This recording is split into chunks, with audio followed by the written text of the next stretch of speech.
I've spent quite a lot of my life playing video games, and video games are a particularly rich source of vocabulary, which is often quite tribal.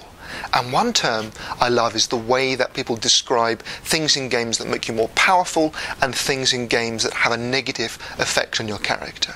So when you're talking about a character having something happen that makes it better, makes you more powerful, you talk about getting buffed, your character getting buffed up. And that's fairly obvious as a word. It's like buffing up something to make it shinier. And buff originally referred to a kind of leather, like a chamois that you'd use to polish things. And that term is quite understandable outside the gaming tribe. But the term you use to describe things making you worse and less powerful is a lovely word, nerf. And you talk about your character getting nerfed. And this is a word used by millions and millions of people, but it all started in a discussion in one early online game called Ultima Online, which started in 1997. And the game's designer, Rafe Costa, was having a debate with players early on in the history of the game about, why certain weapons were useless.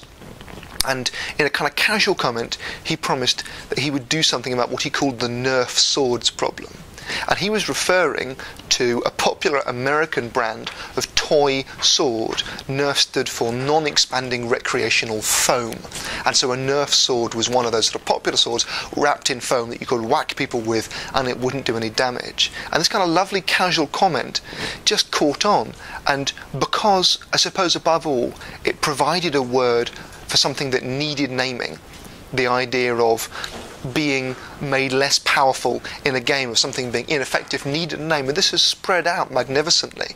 And although it may not be quite in common usage, it's become a very widespread term online.